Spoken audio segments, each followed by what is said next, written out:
I am joined by Alan. Hello, Alan. Hi, Andy. And I like your background because you have lots of books, and I like books.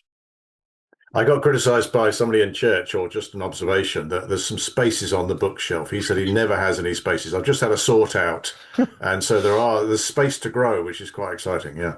Space, yeah, my bookcase is just off the camera, but I love books. I know. I mean, I've written books like they're in audio books and ebooks, and that's great. I still like having something in my hands because there's a smell to the book. You know where the crease marks are. There's a fold to the page. I've read Brother Andrew's book of Open Doors. My word, that has got so many creases and page marks in it, and you don't get that if you start creasing your Kindle reader. Yeah, it won't. It don't work. Doesn't work. No. So I like the feel of a book. It's good.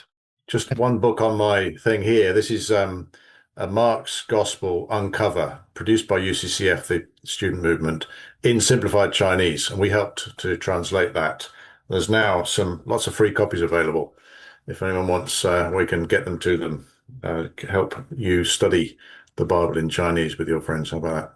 That's really good. And if I remember vaguely correctly, isn't it a bigger book because of the language, or am I getting this misplaced with another language?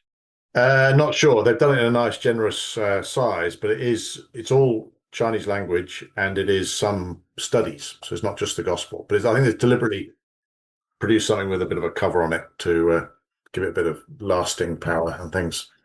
Lasting power is always good. I have got a few books. I've read Lord of the Rings book, the trilogy many times, and their spine is just shot, but there's something special about it nonetheless, even more so with God's word. So let's just dive into what you're doing today. You just held up a gospel book, but what's your day job today? Yeah, the title is National Director for Friends International. Friends International is a charity that has about 80 staff workers around the UK in 35 places, really the places where there are most international students. And the aim of the organisation is to reach out and help churches reach out and Christian student groups to reach out to the 1 million international students that come to our shores every year. There's about 700,000 in universities. A lot of them are graduates and sort of important people here for a long time. And it's time to get to know them and help them see that Jesus has a message for them. And we can be welcoming, and we love just getting people into events and helping them see that some people in Britain want to look after them. And the other, actually probably up to 500,000 are language students. They may come into places like Bournemouth, Canterbury, Cambridge, Oxford, elsewhere, and they're here for a much shorter time. They may be European teenagers, they may be over the summer. So we try to do summer outreaches. And but language and university students is over 1 million. My job is to help that happen. I have a team of directors and we have a support centre based at All Nations Christian College in Hertfordshire. And we aim to help our staff and the volunteer teams to reach out effectively to international students while they're here. I never would have thought it was about a 60th of the population in the United Kingdom, give or take, that's international students. That's wild. They're not all here at the same time. When you say 1 million a year, some of them come for a few weeks and go again. So at any one point, it's not a 60th of the population, but you're not far wrong. And, we like to keep in touch with them when they go back as well. We have ways of helping international students, especially those who become Christians, to reintegrate into churches and to make adjustments to their lives. And we love keeping in touch. So it's when they're here and when they're back as well. So I would imagine then, really, the core of that is more of a missions movement. Oh, yeah. Yeah. I know, I went to Manchester. I lived in Wolverhampton. It's only it wasn't even 2.5 drive, and yet it feels like a very different culture. Now you magnify that across a border with a passport, and I felt more comfortable doing certain things I probably would not have done back home because there's a freedom that's quite unique. If you're talking about cross countries, yeah, I mean that's just going to get bigger, isn't it? Well, there's certainly cultural differences, there's language adjustments, and people come here and they think Britain is a certain type of country. And when they get here, it's much more complex. And we're happy to help them. We want to be welcoming. It's one of the first things that Christians are encouraged to do to people from other places is to welcome people, to show a love for people, a care for people. Christians can offer hospitality as the first mission step. So we say it all starts with a cup of tea. You can have a culturally appropriate hot or cold beverage instead. But we think most people can do that. When you find an international student, you welcome them, you say they're welcome, you ask them something about their place, and you tell them something about your place. So we do a lot of orientation events, we do a lot of guides, walks in the countryside, or let's get to know our city.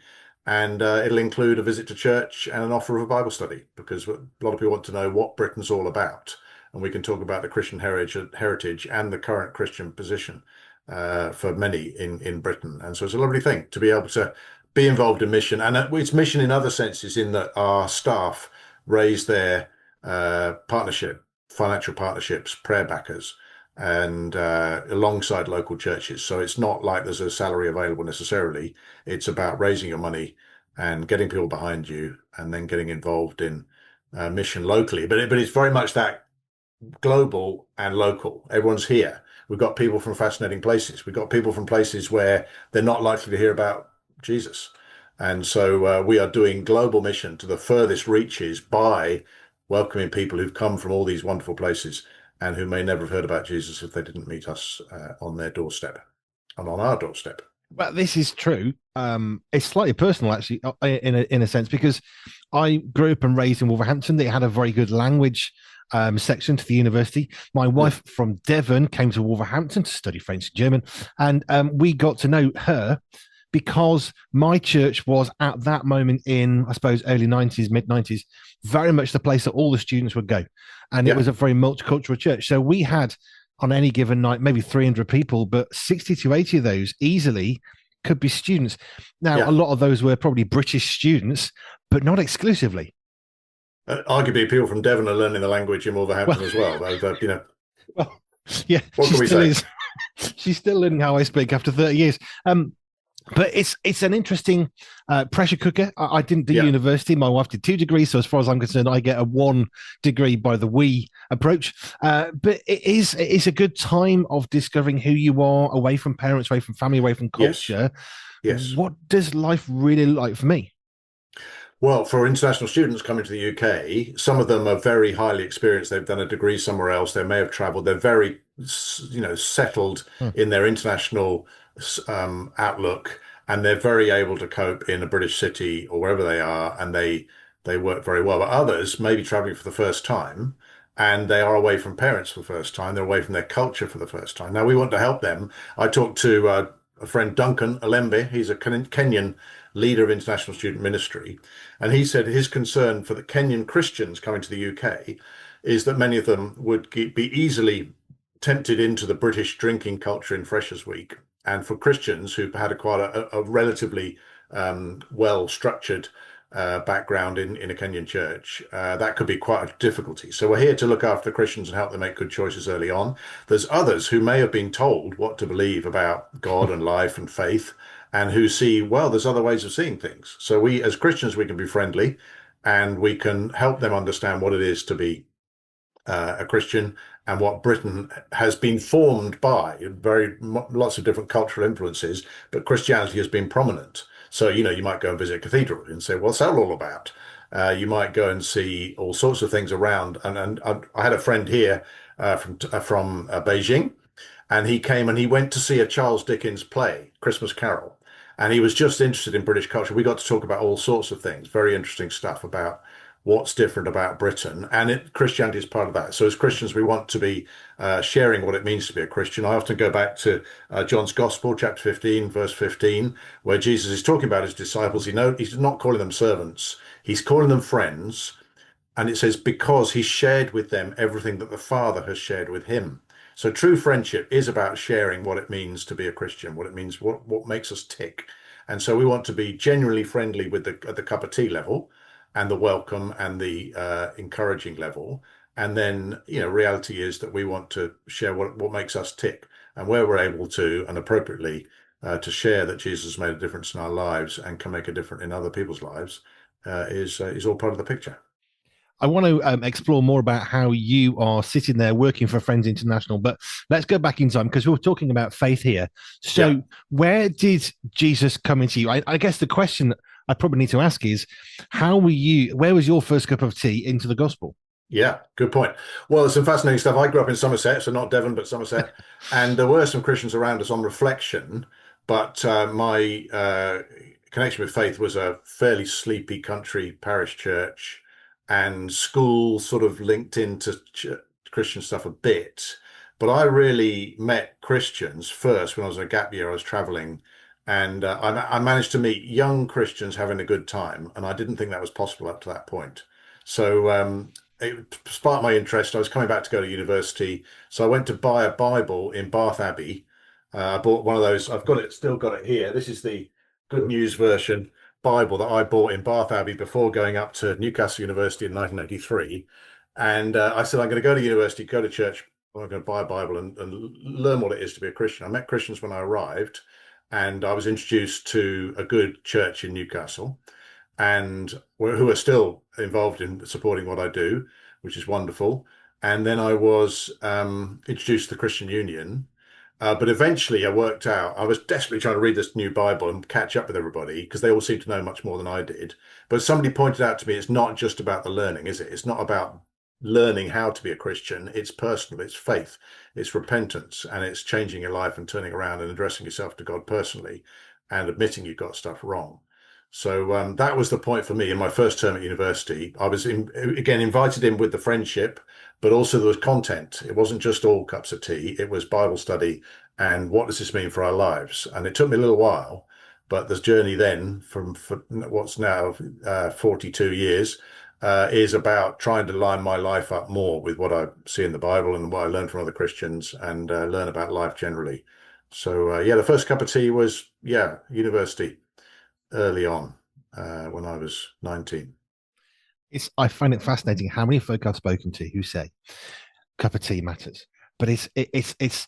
I met some Christians and they were having fun, or I met some Christians and there was some life, and it's always the same thing that you said, and it sort of surprised me, or I wasn't expecting that, or it's a bit of a shock or something. And I just think we have the greatest message on earth. How are we not spending every second of our lives beaming and smiling? Now I know it's not simple as that, but actually in some ways it probably should be.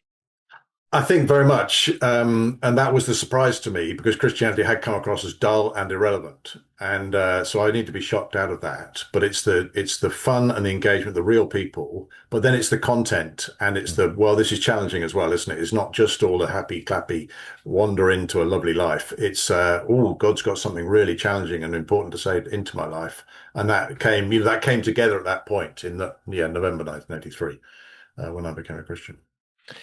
I love lots of the story of that. My wife actually was born in Weston-super-Mare, which is Avon and Somerset, as was. So yes, not very far away. And she's still learning to speak my language, but that's part of life's discovery.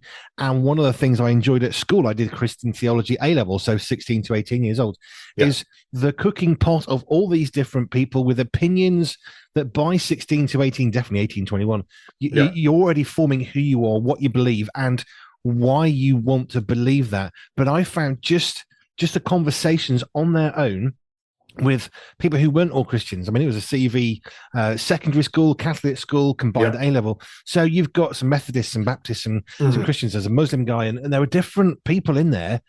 But just the conversations alone was enough for me to think, I know what I think. Okay, why do I think I know that? And I think we are, there's things we assume. There's many of us have got really good parenting that helps us. Others haven't. So sometimes we stick with what we know until we're able to challenge and develop our own view. Others, the shocks come at different times. There's a number of us who are going to say, I went along to a Sunday school, and I had a friend here, a very experienced mission leader in Reading, where I live now, who was trying to keep himself out of trouble. And somebody came along and said, "What are you doing, Sonny?" He said, "Nothing, nothing, nothing." And he was trying to say, "Oh, well, I'm not about to burgle that shop or anything." And the guy said, "Well, come along to our table tennis club." And that was his first introduction to Christian faith, because there were Christians running the table tennis club. So there's all sorts of ways. Sometimes it's a shock and a move. For me, it was a surprise. I'd seen something in some young Christians that I did not expect to see, and that piqued my interest. There were then further steps of me sorting my life out and God sorting my life out, which continue to this day. But it was, others I think are much more naturally in, but we all have some sort of story there, don't we? What I remember very clearly, I mean, it was my church that I grew up in. I wasn't going to there. This is where I'd grown up. And all these students were there 60 to 80 or so every week. And I remember there was a real rich diversity of people already. I mean, we had, Caribbean and West Jamaicans, and there was so many in the church. And then we had these students from other parts of the UK and the world. And it was brilliant every week just to see a slice of heaven from my perspective, Yeah. because different colors of skin, different languages, different dialects. And it was like we're all here for one purpose, which is to worship God. And it was beautiful. But what I do remember most vividly, and I used to benefit from this as someone in my 18-year-old, was the food on a Sunday. Yeah. I Yeah. don't remember many Sundays when, if you had nothing to eat, it wouldn't matter. Someone would invite you somewhere, and that meal and the students there were okay. It was organised. Let's invite these students here, and there are people who would do that. But it was the food. It was a relaxed chat, and it was such formative stuff, even for me. And I wasn't a student coming in. Well, I think that's lovely, isn't it? And you're right about the food, but there's also other contexts where, if you ask why is there a Korean and an American and a Nigerian all in the same room, and they're men and women, and they're older and younger, and all sorts of other differences, why is it that there's a group together? And Mm. you wouldn't know why they're all naturally all together, except probably that they're Christians. I know a lot of us work in a lot more international context now, but very often you can find the Christian gathering is more diverse, more wonderful, like you say, a taste of heaven, because it's people getting on well together that you wouldn't naturally think necessarily would come across each other or do stuff together.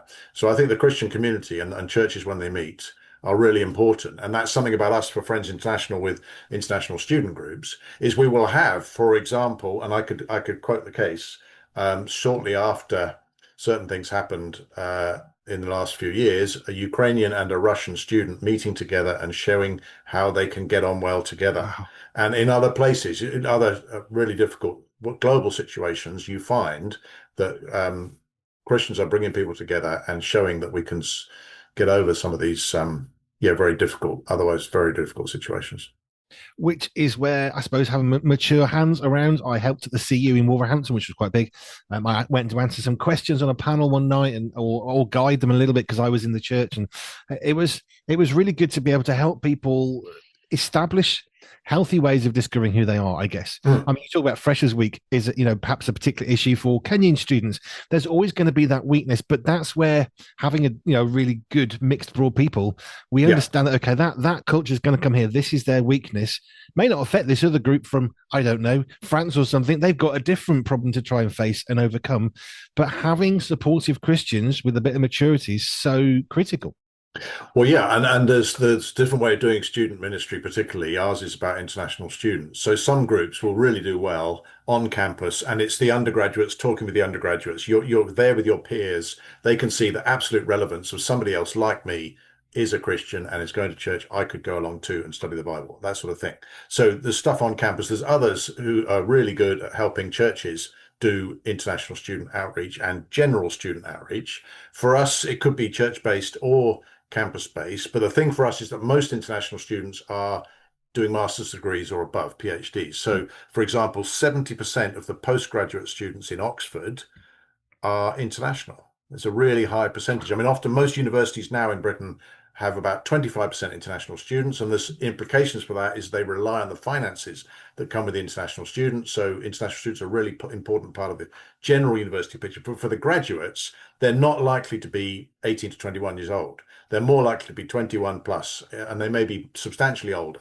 So the thing for us is to have volunteer teams that from local churches who are a bit like aunties and uncles, or they're just a bit older and more experienced. They've probably got a car and they can get you around a bit, or they might be able to welcome you into their home.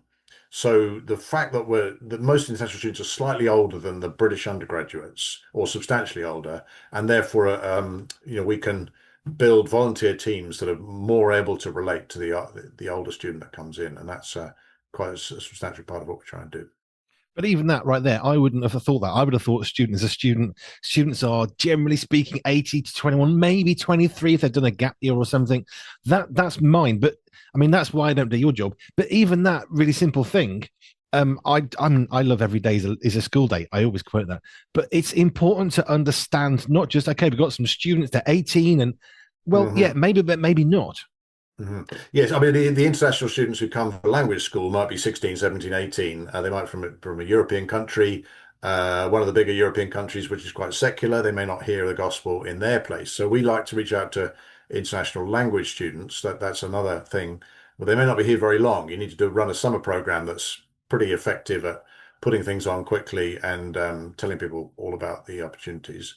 But the masters and PhD students are likely to be here for a year, 2 year, 3 years or more. And we also see people coming over. There's contracts between different universities and British abroad and British universities where there might be a whole group of teacher trainers or managers of university faculties. So there's the post start, the post PhD, postdoctoral, and the administrators. There's quite a lot of people that come from very, very interesting places. They've got great influence where they are.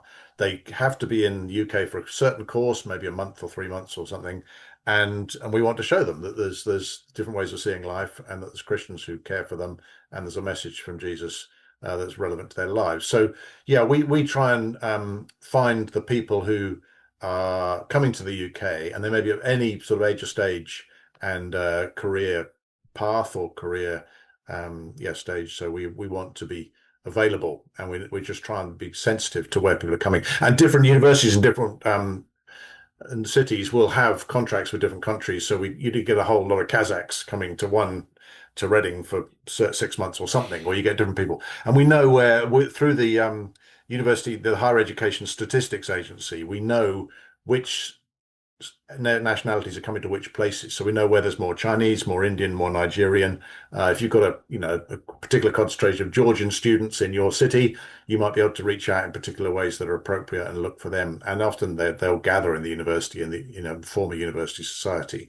So there's ways of doing the stuff that helps people feel welcome, specifically from where they're from. But then most of what we run is in English, apart from that we can do some Chinese Bible studies, but mainly we want to help people mix, and they're coming across from their culture. They're learning in English together. We're sharing our programs in English, and it's a tremendous bringing together of people from all around the world. But like you say, it is quite unique. You can take all these different nations of the world. You're thinking, why even are they together? I had a lady in the church, so she was from the Caribbean originally, and very, very much first generation. And yet I sort of see her as a grandma because I'd be in a house and she'd make me food, and you've got that amazing relationship there. But that's just replicated, and I do like. I do like different cultures coming together, but as you say, it's only really the Christian faith that's going to bring different nationalities, different cultures, different colors of skin in such a way that I can't actually think of anything else that could do that. I think other groups are trying, and there will be a certain amount, but it will be distinctive. I think the generosity and the friendliness, and Christians want to be able to show that, and I think we can. We've got a tremendous message, and the Holy Spirit is helping us to be different, so we can confidently, I think, welcome from all sorts of places. And there's going to be challenges. I mean, we have, I talk about Ukrainians and Russians coming together. That's wonderful, but there will be tension sometimes in different groups, different political, people might come as a group and want to represent their country. And if your country is at war with another country or finding things difficult with neighbors, there can be tense points. So we have to, we go carefully, and we try and agree a basis on which we're going to, learn about stuff that's about here. We'll ask people to present about their own country, but we want lots of different people to do that as well. And we want to, help people, mutual understanding across cultures, respecting cultures and learning from different cultures. So there's lots to gain. There really is, but a little bit of applied wisdom can go quite a long way. Let's come back to Friends International then. You've talked about this, a million students kind of transiting through the UK, maybe a month, maybe 3 years, what have you. How does Friends International function then? I mean, how do you find a church, or how do they find you in order that you can support them? And what is it you're actually doing in order to support that church or that group? So we know the numbers, as we said, from the Higher Education Stats Agency. So we know where the international students are in universities at least, and we know where some of the language students are as well. So our starting point is to say, well, our aim is to reach international students and to help churches reach international students. Where are they? Have we got people? Do we know what's going on? So we'll do some research. We'll go and speak to church leaders, look out for the Christian unions and other student groups, and try and work out, would you like a staff member in your city? Because the staff member can be training, intercultural Bible studies, and the focus, the time, the energy to put into organizing groups and showing people how to organize groups. So it'll be about, does that place want a staff member? And if it does, then we need to look for the financing and the prayer backing to make that possible. So churches will pile in and start giving regularly. The appointed staff member, which will be appointed in partnership, we set up a little group called a development group, which becomes what we call a branch. and then the staff from Friends International and the local group will together appoint a local staff member, and it goes from there. But it does need the locally raising of finances, which is tremendously liberating. And there's not a fixed budget, but you do have to go and look for it. So there's often, well, I was commenting to somebody earlier that sometimes we have trusts or churches that want to give, and we put aside money for that place. And so we have the money ready for the staff member to arrive, and then we may or may not be very quick at finding the right staff member for the using of the resources. And then other times we've got the desire to have a staff member. We know who we want to appoint. We make a great appointment. They're really wonderful people, and the resources aren't necessarily there at the appropriate point. So it's a bit of putting together resources and people. But ideally, it's organic because we can allocate people and then look for the resources for the right place to, and then the staff members appointed are encouragers, they're trainers, they're vision builders, they're boots on the ground and hard workers as well, setting up little cafes. The most typical thing that our staff will do with their church colleagues and partners is to set up something like, let's say, a Friday night, 7:30. This is the International Cafe. Come, and there'll be snacks available. And there'll be then a presentation, and it could be something about British culture, or it could be something about one of the cultures represented. Come and find out. And then there's an optional Bible study. It might be on the same evening, or it might be referred to later. We always want to be very clear: is this purely a social event? Is it something with Christian content? And then out of the event, there'll be invitations. We're going for a walk tomorrow. Who wants to come with us, spend some time? Some of us will be going to church on Sunday. Let's meet at a certain place, and we'll go together to church. So there's a whole lot of things spin out. But it'll probably start with a social interaction. Come and meet British people, come and meet others from other countries, come and learn about the UK, and off we go. And I think I like that, but I think it's easy to think, well, how can we do this? What we're going to do? But you've got somebody who's able to focus. I'm guessing multiple churches, therefore, then yes, can actually feed into that, which means not just finance, but press support, but also people, cars, volunteers, very much. We used to run an 18+ group. And it was 18+ because we had lots of older folk. Essentially, they're not students, like late 20s. That's quite old for university in terms of British students. But that's why it's an 18+ group. But there were 3 or 4 of us who would lead the group with cars. Why is that important? Because, well, the student places in Wolverhampton was very, very widely spread. So you never know where they're going to live. No. Some of the female students is like, right, you're not walking back to your place. Let us drive you there because it's safer. And that's just exercising a little bit of sense. Yes. And care and compassion. But what I liked was the fact they wanted to come. And it was the friendship, and we had lots of biscuits, or we had a deep fat fryer and made chips every week, and that's fine. But actually, I think it was a company of people. And when you looked around the room at the people we had, sometimes 20 odd students, and you're thinking, like you said, why are they gathered together? They're such different backgrounds. That's a very, very rich background. That person's come from poverty, and why would they be in the same room talking, chatting, relaxing, and socializing, which is, I guess, a key component that would be difficult to replicate else. Yeah. But it's because of this love of Jesus or seeking after it. But that simple invitation and being honest about it, this is a walk, this is a Bible study. We don't need to trick people into the kingdom. No, absolutely not. They'll be attracted in, and God will be at work by His Holy Spirit in their hearts. And I heard it once said, in terms of what priorities are for Christians in terms of hospitality, particularly for internationals, I heard it said that there are 3, and only 3, love commands in the Old Testament. The first one is to love the Lord your God, etc. The other is love your neighbor as yourself. And the third one is to love the foreigner among you. So that in Britain today, and in straitened times and challenges for migration all over the world, we are needing as Christians to think that one through, that we are encouraged. Somebody comes new to our country, they don't know what and the students is very structured. They know why they're here, how long they're going to be here, what they're going to be doing. But the ability to welcome the foreigner amongst us is, I think, a big challenge, but a great opportunity. I often say this: you can either see an obstacle as something that stops you, or something to get past or learn from or get around. And I have always tried, not necessarily immediately, I've always tried to see any obstacle as an opportunity to learn something new or to find a better way of doing it. We can't do that. What can we do instead? Oh, hey, we can do this, which we would never have considered had we just been able to, amble along the path and keep going. But when you come to that brick wall, okay, we need a new path. And sometimes those new paths, they can be very exciting, and it can introduce to all sorts of cultures and peoples. Yeah. Absolutely. We learn so much. And I think that's true for our volunteers and for our staff, is that we know we're on a learning path. We're offering something. There's certain things we can offer because we're established in a country. We know something of what's around us. We feel for those who are just arriving without necessarily the infrastructure or the personal confidence, because they're out of their own culture and background and base, and we can just offer something. Then we find that we learn. I mean, so many, we grew, we learned, we were so happy to meet our new friends. So yeah, there's great, and it's us helping churches. Churches have all got priorities.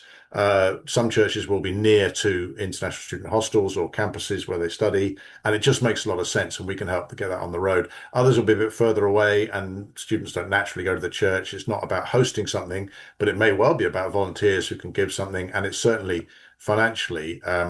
We really value churches getting behind us and helping things happen locally. It's really helping churches do a sort of mission that they probably want to do anyway. When you know about how many international students are in your city or town, you may well want to be contributing financially, and that's really helps us get stuff done. How long now has Friends International been operating in its current method? Uh, We this year, I've got this is something we put up for prayer. 40 years and 40 anniversary prayers. So the foundation was as International Student Christian Services. There was a name change in 2002. So there's 40 years formally, but we've already celebrated the 50th anniversary of some places in Bournemouth and Cambridge and elsewhere. They've been going longer than the 40 years, Guildford too. So it's if you look back in the history, and there's something on the front page of our website is a timeline. There's stuff going on by John Stott in London shortly after the Second World War. There's other stuff, there's an international student vision for some churches for quite a long time. But our history is essentially 40 years. I like history. I'm rubbish at history, by the way. Don't ask me what happened 10 years ago. I don't know. But I like learning about it. And I think that's got to count for something. Well, the timeline is on the front page of friendsinternational.uk, which is our website, and there's lots of other stuff there, videos of testimonies from the anniversary, and all sorts of good stuff. So please let people have a look at that. Question I wouldn't ordinarily ask. On the difficult days, on the challenging days, when you're thinking, I just want to go back to bed, what makes you, what's the passion that drives you to keep going through the tiredness or the frustration or the disappointments? What is it that keeps you wanting to press on with what you do? Reaching international students in the UK is possibly the most strategic ministry on the planet, because more international students per head, compared with the size of the country, and come to the UK than many other places, and more international leaders, presidents, prime ministers, and monarchs have done part of their education in the UK than any other country on the planet. We think there's 50 current global leaders of some sort, or the other, who have studied in the UK at some point. So it's highly strategic. I can get excited about that. I can get excited about the other, just the basic friendships made, that one cup of tea that helps somebody just restore a bit of hope, see how to make the best of their time in the UK. So at the highly strategic level and at the basic humanitarian, compassionate hospitality level, either of those can get me out of bed, even on a bad day. I love that. I don't often ask that question, but sometimes I just think, what keeps you going? I've Yeah, spoken to folk who've got a really good job. It's like I get paid well, and but everybody has a bad day. It doesn't matter whether you're getting paid or you're volunteering.